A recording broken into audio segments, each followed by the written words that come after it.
자, 여러분들 오늘 영상에서 말씀드린 건 기준 딱 하나입니다. 바로 65.4K입니다. 뭐 6만 달러, 6만 1000달러 이게 아니라 65.4K가 너무나도 중요하다는 거예요. 자, 왜냐하면 이 가격이 맞물리는 자리가 너무나도 많기 때문이죠. 이전에 저항으로 되어 있던 이 FBG의 상단 라인과 마주치는 구간이고, 그리고 CME 선물 거래소의 이 갭 구간, 이 가격을 딱 찍고 나서 이렇게 찍고 나서 조정세를 보여주고 있는데 겹치는 자리라는 거죠. 6월 15일 시가와 겹치는 자리입니다. 뭐 이거는 제가 이따가 자세하게 설명을 드릴 텐데요. 자, 그리고 오늘 나왔던 이 유동성 흡수 자리와 지금 딱 마주치는 자리죠. 자, 조금 전에 65.4K에서 이렇게 지지를 받으면서 올라오고 있는데, 그래서 저는 지금 이 자리를 계속해서 버텨준다면 비트코인은 한 단계 위로가 아니라 69K 그 이상까지 올라가는 파동의 힘이 지금부터라도 시작될 가능성을 봅니다. 그런데 여기서 많은 분들이 이런 생각을 하실 수는 있겠죠. 이미 반등이 나왔고 조정이 나왔는데 너무나도 이쁘게 나왔다, 이렇게 생각하실 수는 있습니다. 저는 그렇게 생각하진 않아요. 왜? 공격적으로 접근할 수 있는 자리와 안전하게 확인하고 들어가는 자리는 분명히 다르죠. 오늘 영상에서 이 자리가 왜 중요한지, 그리고 앞으로의 시나리오에서 우리가 어떤 관점으로 봐야 될지 딱 말씀드리겠습니다.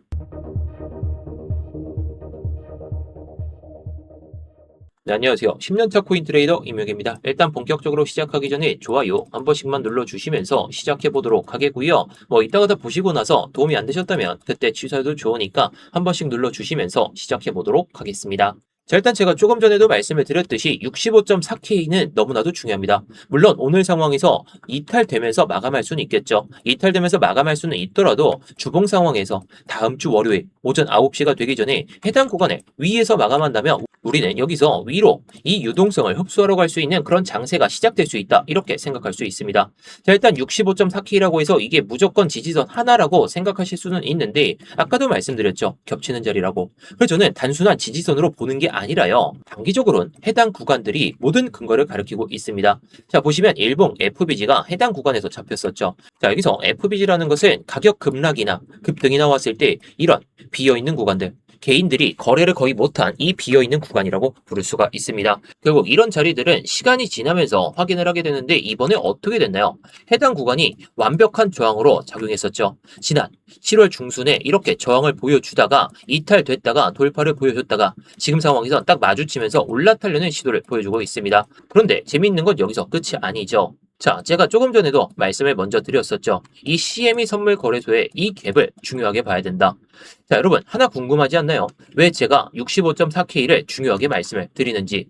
그 이유는 CME 선물 시장에 있습니다. 자, CME는 미국 시카고 선물 거래소인데요. 비트코인 현물과는 다르게 주말에는 거래를 하지 않습니다. 그래서 금요일 장이 끝나고 우리가 마주칠 수 있는 구간이 토요일, 일요일이죠. 그리고 나서 월요일 오전 9시 뭐 이런 시기 동안, 이 기간 동안 비어 있기 때문에 이 빈 기간 동안 현물 가격의 변동이 이어진다면 이 갭이 발생하게 되죠. 자, 다시 말해서 금요일날 뭐 비트코인이 6만 달러였다면, 이게 월요일날 갑자기 6만 5천 달러였다면 이 갭 구간이 이렇게 발생하게 된다는 겁니다. 우리가 흔히 말하는 CME 갭이죠. 자, 물론 많은 사람들은 대부분 이렇게 말합니다. 저도 그렇게 말하죠. 이 갭을 메우러 간다, 이 이야기만 하게 되는데, 물론 그것도 중요합니다. 하지만 저는 지금 그것보다 더 중요한 게 있다고 말씀을 드리려는 거죠. 바로 갭이 어디서 시작됐느냐. 자, 여기 보시면 6월 15일 이 시장이 65,400달러 이 수준에서 시작을 보여줬습니다. 결국 일봉에서도 65.4K, 지금 CME에서도 65.4K, 시장 두 곳이 같은 곳을 정확하게 바라보고 있다는 거죠. 현물 시장도 그렇고 CME 선물 거래소도 이 가격만 지켜보고 있다라는 겁니다. 자, 보시면 이번에 일봉 상황도 그렇고 이 가격을 이탈되고 나니까 반등이 시작됐었죠. 저는 이런 움직임을 우연이라고 생각하지 않습니다. 시장 참여자들이 공통적으로 보고 있는 가격이기 때문에 반등이 나올 수밖에 없는 그런 자리였다라는 거죠. 그런데 여기서 끝이 아닙니다. 자, 그럼 여기서 롱을 바로 들어가도 되지 않나요? 이런 생각을 하실 수도 있습니다. 저는 조금 다르게 보죠. 자, 제가 어제 영상에서도 말씀을 드렸던 게 65.8K 이거 이탈하면 65.5K는 최소값이고 65.4K 지켜주는지가 관건이다. 자, 지켜줬다면 여기서 공격적인 베팅을 할 수 있었겠지만, 이 구간은 시장 참여자들이 공통적으로 보는 구간이었기 때문에 기술적 반등으로 일단 끝날 수도 있다는 거예요. 그래서 저는 지금은 공격적인 자리가 아니라 반등이 시작됐다고 해서 추세가 완전히 바뀌는 그런 장세는 아직은 아니라는 거 단정할 수가 없다는 겁니다. 자, 왜냐하면 아직도 4시간 봉상에서는 이 구간을 확인을 해야 되기 때문이죠. 자, 일단 먼저 하나 말씀드리겠습니다. 자, 이 자리에서 사람들이 공통적으로 보는 자리에서 반등이 나왔다고 해서 무조건 매수 버튼 누르는 건 굉장히 위험한 습관입니다. 왜냐면 시장은 항상 반등과 이 추세 전환을 헷갈리게 만들기 때문이죠. 자, 많은 사람들이 해당 구간에서 반등을 보여주고 저점이 잡혔으니까 추세가 전환됐다. 롱 들어갔으면 물렸죠. 그래서 저는 지금 반등보다 어디까지 회복을 보여주느냐 이걸 더 중요하게 봅니다. 여기 보시면 65.4K를 정확하게 터치한 이후에 반등이 시작은 됐죠. 그런데 위를 보시면 4시간 봉상의 FBG가 해당 구간 때문에 잡혔습니다. 그럼 여기서 버텨주면서 올라탔어야 됐는데 지금은 오히려 이탈되면서 이게 사라진 상황은 맞습니다. 그렇다는 것은 우리가 해당 구간을 다시 한번 회복을 못 보여준다면 이거는 뭐 큰 폭의 조정이 아니라요. 잠시 쉬었다 갈 수 있는 그런 중간 지점이라는 거죠. 자, 다시 한번 말씀드리면 여기서 더 빠진다고 해서 이게 폭락이 나온다, 조정이 세게 나온다 이런 얘기를 드리려는 게 아니라 순서가 중요하다는 겁니다. 위쪽에 있는 이 유동성들을 흡수하러 올라는 갈 텐데 바로 올라가면서 이렇게 갈지 또는 아래를 먼저 또다시 체크한 뒤에 이렇게 올라갈지 이게 관건이라는 겁니다.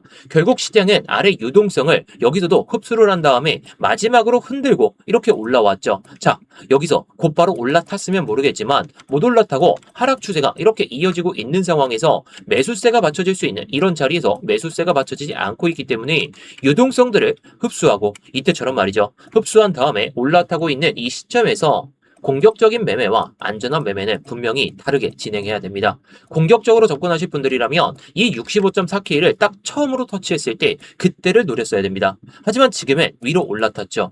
그래서 지금은 65.4K 이거 이탈했을 때 롱을 들어가는 게 아니라요. 시장이 상승으로 완전히 전환됐을 때 그런 확인 시그널이 나왔을 때 들어가는 걸 말씀을 드리고 싶습니다. 제가 안전하게 보는 기준은 이 4시간 봉상의 FBG 상단입니다. 여러분들께서 정말 안전한 매매를 하고 싶다. 요즘 변동성이 크니까 오히려 안전한 자리에서 들어가고 싶다. 그러시면 가격이 살짝은 높아지더라도 해당 구간을 들어밟고 이렇게 올라타는 시점에 맞춰서 들어가는 게 가장 현명하다는 거죠. 자, 아무리 봐도 여기서 올라가도 1%밖에 차이 안 납니다. 자, 이 여기서 65.4K에서 아무리 올라와도 1%그 내외이기 때문에 욕심을 부려서 안전한 자리는 아니라고 판단이 딱 드는 시점. 현재 시점에서는 위에서 기다리는 전략이 상당히 중요하겠죠. 그래서 확률이 높은 자리를 기다릴 것인가 아니면 공격적인 베팅을 할 것인가 이거는 딱 한 끗 차이입니다. 결국 확률이 높은 자리에서 매매를 해야 결국 계좌를 지키는 방법이기 때문이죠. 그런데 실시간 시장에서는 이런 기준이 계속해서 수정이 되는 경우가 너무나도 많죠. 자, 그래서 오늘 오전에 제가 이렇게 말씀을 드렸죠. 숏 한번 방망이 짧게 가져가 보자. 참 구독자분께서 수익 내셨다고 저에게 이렇게 보내주셨던 건데 왜 짧게 들어갔을까요?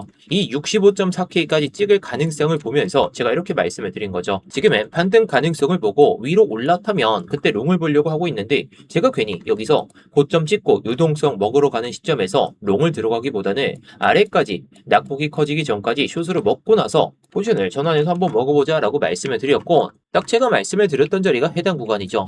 해당 이 평행 채널에서 이 하락 추세에서 이탈되고 나서 고점 찍고 나서 이렇게 저항 맞고 내려오는 모습에 제가 말씀을 드린 겁니다. 결국 중요한 건요. 어떤 흐름에서 흐름이 바뀌느냐 이게 아닙니다. 어떤 가격에서 기준을 바꾸면서 우리가 대응을 어떻게 해야 되는지 제가 유튜브에서 영상을 통해서 이런 타점들 다 말씀을 드리지만 결국 이 기준이 들어서는 순간 실시간으로 대응을 잘 해야 되다 보니까 제가 이런 것들을 스터디방에서 공유를 드리는 겁니다.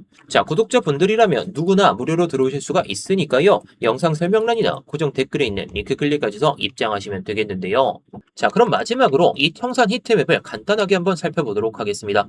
자, 이번에 내려오면서 이 조정 구간에서 롱 물량들이 일단 털렸는데 가장 롱 청산 물량이 많은 이 노란색이 가장 많은 물량이거든요. 이 노란색으로 보이는 구간을 터치만 하고 그 다음에 올라왔습니다. 그러니까 쭉 밀리지 않고 그냥 반등을 보여줬다는 거죠. 근데 뭐 제가 긍정적으로 봤을 땐 오히려 이거를 지금 이탈했다면 오히려 반등세가 그냥 쭉 나왔을 것 같아요. 근데 이 유동성을 흡수하지 않은 채로 올라왔다라는 것은 한 번 더 체크를 했을 때는 시장가 매도 물량이 나오게 되면서 이게 쭉 빠질 수가 있다라는 거죠. 지금 이 구간에 대한 롱 물량들이 상당히 많이 쌓여 있습니다. 여기서부터도 롱 물량들이 쌓여 있으니까 여기서 딱 이렇게 물량들이 쌓여 있는 모습을 볼 수가 있죠. 결국 시장을 롱 개미들, 숏 개미들 다 죽이면서 갑니다. 그런데 아직은 이 1시간 봉상에서 이 추세를 만들고 있죠. 자, 이게 무조건 조정이 이어질 것이다. 그런 말씀을 드리는 건 아니지만 하락 추세가 이어지고 있는 과정에서도 우리가 롱을 들어갈 거라면 올라오면 롱을 쳐야 되고 아니면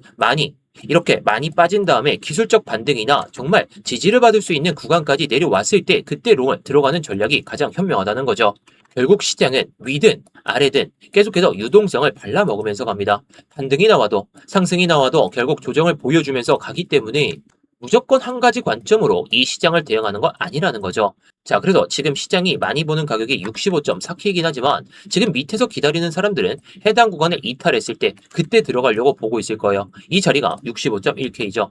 자, 근데 65.1K이면 이번에 청산 히트맵 상으로도 얼마 안 남았습니다. 결국 이 비어있는 구간, 청산 물량이 나오다가 비어있는 구간이라면 사람들이 여기는 지켜주겠지 하면서 기다리고 있다라는 겁니다. 그래서 지금 이 하락 추세가 이어지고 있는데 롱을 들어가실 거라면 이 추세가 정말 명확하다는 거죠. 자, 지금 아무리 올라도 1% 장세입니다. 1%만 오르더라도 이 4시간 봉상의 FBG 위로 올라타면서 유동성들을 모두 흡수한 다음에 올라타는 거니까 어떻게 될까요? 우리가 예전에 봤던 이 4시간 봉상의 FBG 이 구간을 이탈하고 나서 회복을 보여주고 마지막으로 개미 털고 들어 올리듯이 해당 구간에서는 상당히 강한 매수세가 붙어지면서 우리가 타겟으로 제가 어제 말씀드렸던 주봉 상황에서 69.2K까지는 충분히 도달이 가능하기 때문에 여러분들이 안전한 매매를 하실 거라면 차라리 이 4시간 봉상의 FBG 중단부 맞고 올라타면서 이런 식으로 흘러갈 때 이런 식으로 올라간다면 이 고점에 대한 하락 추세까지 모두 돌파하는 거니까 얼마나 긍정적인 상황이 이어지겠어요.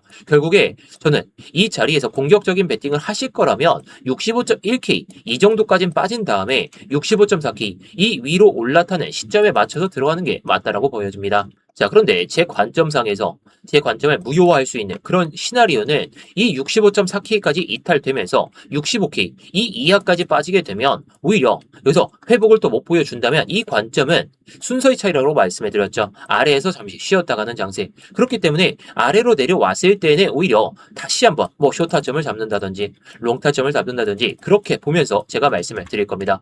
결국 중요한 건 지금은 순서입니다. 순서. 아래로 향했다가 올라갈지 아니면 위로 향했다가 아래를 향하고 갈지 이게 딱 관건이기 때문에 오늘 영상에 대해서 딱 요약을 해드리면 안전한 매매를 하실 거라면 적어도 66.1K 이거 넘어서고 나서 4시간 봉 적어도 2번 정도 확인하세요. 적어도 1시간 봉상에서도 3번 정도를 확인하셔야 그나마 안정적인 구간에서 수익을 낼 수가 있을 겁니다. 그런데 이 관점이 들어서더라도 여러분들께서 진짜 매매를 해야 되는지 이게 버텨주는 거예요? 아니면 입절을 했을 땐 어디까지 봐야 되는 거예요? 이런 게 많이 궁금하시기 때문에 제가 오늘도 이런 타점이 정말 발생된다면 또는 65.1K까지 빠지고 나서 롱장세가 들어갈 거라면 이렇게 제가 타점을 잡아서 말씀을 드릴 겁니다. 자, 아까도 말씀을 드렸듯이 구독자분들이라면 누구나 무료로 들어오실 수가 있으니까요. 그리고 제가 관점들을 공유를 드리면서 자, 딱 보이시죠? 제가 왜 들어가는지 이런 것들까지 다 말씀을 드리고 있습니다. 결국 타점을 잡는 데 있어가지고 기준이라는 것도 상당히 중요하기 때문에 이런 기준들까지 알아두신다면 여러분들의 실력 향상에도 엄청나게 도움이 되시겠죠.